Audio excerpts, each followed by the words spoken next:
My dad stood in the driveway, keys dangling from his fingers, watching me walk up the path. "Why didn't you drive?" he asked casually. The question should have been simple, normal, harmless, but my chest tightened the moment he said it. I opened my mouth, then closed it again.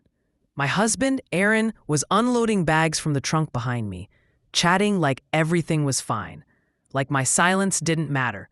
"I just didn't," I said finally, forcing a shrug. Dad frowned. He knew me too well. I had always loved driving. Late-night grocery runs, long solo drives when life felt heavy. The car had been my freedom. "Where's your car?" he pressed. I glanced toward Aaron, then back at my father. My pulse thudded in my ears. "At home." Dad's eyebrows knitted together. "Then why didn't you take it?" That's when Aaron's mother, Linda, stepped forward with a tight smile. "Oh, I borrowed it," she said lightly. "Just for a few days." Borrowed. I swallowed. Dad laughed awkwardly. "You borrowed her car?" Linda nodded. "She doesn't really need it. I think it's good for her to slow down a bit." Something cold slid down my spine. Dad turned back to me. "That true?" I wanted to say no. I wanted to tell him everything, that the keys had been taken without asking, that my rides were suddenly coordinated, that every errand now required permission or supervision. But Aaron cleared his throat. "She agreed," he said quickly. "Didn't you, babe?" I felt every eye on me. Linda's hand rested on Aaron's arm. Possessive, confident. I nodded, and the lie tasted bitter. Because the truth was, my car wasn't just borrowed. It had been taken. And it wasn't about convenience. It was about control. But what I didn't realize yet was that my father had already noticed something was very wrong, and he wasn't going to let this go. The drive back to Aaron's house was quiet, too quiet. Linda sat in the passenger seat, adjusting the radio like she owned the car. My car. Aaron drove, one hand on the wheel, the other resting casually on her shoulder. I sat in the back, watching familiar streets blur past the window, feeling smaller with every mile. When we got home, Linda handed Aaron the keys. "Just in case," she said with a smile. "Just in case of what?" That night, I went looking for my spare set. They were gone. I checked the drawer by the door, the hook in the hallway, my purse. Nothing. When I finally asked Aaron, he didn't even look surprised. "Mom thought it was safer this way," he said. "You've been stressed lately." Stressed. I laughed quietly. "So I don't get to drive?" "For now," he replied. "We'll figure it out." From that moment on, the rules appeared, unspoken but firm. If I wanted to go somewhere, I had to say where, with who, for how long. If Aaron was busy, Linda would offer to take me instead. "I don't mind," she'd say. Family helps family. But it didn't feel like help. It felt like being watched.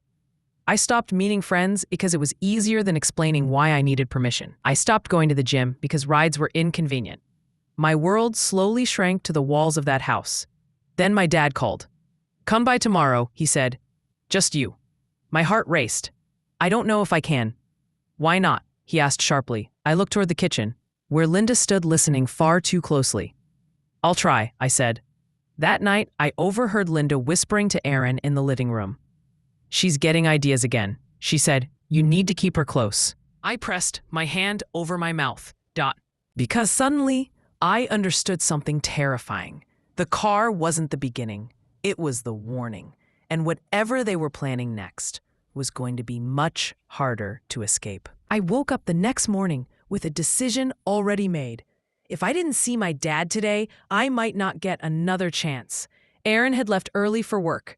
Linda was in the kitchen, humming as she packed leftovers into containers, my leftovers.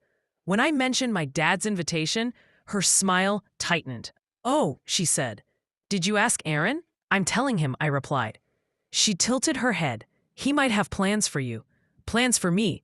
I waited until she stepped outside to take a call, then grabbed my phone and texted my dad one word: "Now."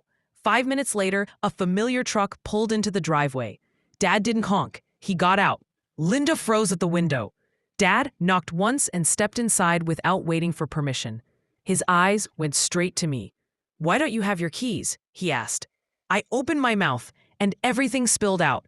The car, the spare keys, the rides, the listening, the rules.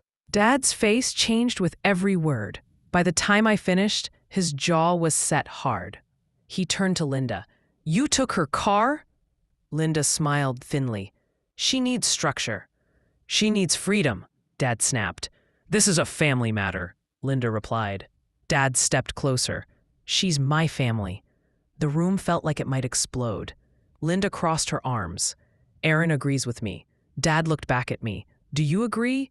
My hands shook, and for the first time since my keys were taken, I said the truth out loud. "No." The word felt like oxygen. Linda's smile disappeared. That's when the front door opened. Aaron was home, and the look on his face told me this. Confrontation was about to turn into something far worse. Aaron stopped, just inside the doorway, eyes darting between me, my dad, and his mother. "What's going on?" he asked, though his tone said he already knew. Dad didn't waste a second. "Why did your mother take my daughter's car?" Aaron's jaw tightened. "It was temporary." "For how long?" Dad shot back. No answer. Linda stepped in smoothly. "You're making this dramatic." She agreed. I shook my head. "I didn't." Aaron turned to me sharply. "You said you were fine with it." I said, my voice trembling but steady. "There's a difference." The room went quiet. Dad's face went pale with anger. "Give her the keys, now." Linda laughed softly. "You don't understand how marriage works." Dad took a step forward. "I understand control when I see it." Aaron raised his voice. "Enough! This is our house." "And she's leaving it," Dad said. Linda's smile vanished. "She's not going anywhere." Dad reached into his pocket and held up a small set of keys. "My spare," he said. "I kept it when she bought the car." My heart leapt. Linda lunged forward. "You can't do this." Dad placed the keys in my hand. "Go, now." Aaron blocked the doorway. "You're overreacting." Dad's voice dropped dangerously low. "Move, or this ends very differently." Aaron hesitated. Then he stepped aside. I walked past him, keys clutched tight, heart racing. But as I reached the door, Linda's voice cut through the room like ice. "If you leave," she said, "don't bother coming back." I paused, because part of me wondered if she was right, and part of me knew this wasn't over yet, not by a long shot. I didn't turn around. Not when Linda made that threat. Not when Aaron stood frozen in the doorway. Not even when my hands shook so badly I could barely unlock the car. I got in anyway. The engine started with a sound I hadn't realized I missed so much. My dad followed me in his truck, staying close the entire drive, like he was guarding something fragile but precious. At his house, I finally broke down. I cried for the car, yes, but more for everything it represented, the quiet permission I'd been waiting for. The pieces of myself I'd handed over just to keep the peace. That night, Aaron called. "I didn't mean for it to go that far," he said. "Mom was just trying to help." "No," I replied, calmer than I felt. "She was trying to control me, and you let her." Silence. "I think you should come home," he finally said. I looked around my childhood bedroom, the walls that had once seen my dreams, not my fear. "This is home," I said, and hung up. In the weeks that followed, I learned something powerful. Control only works when you stay quiet. Freedom begins the moment you tell the truth out loud. I filed for separation.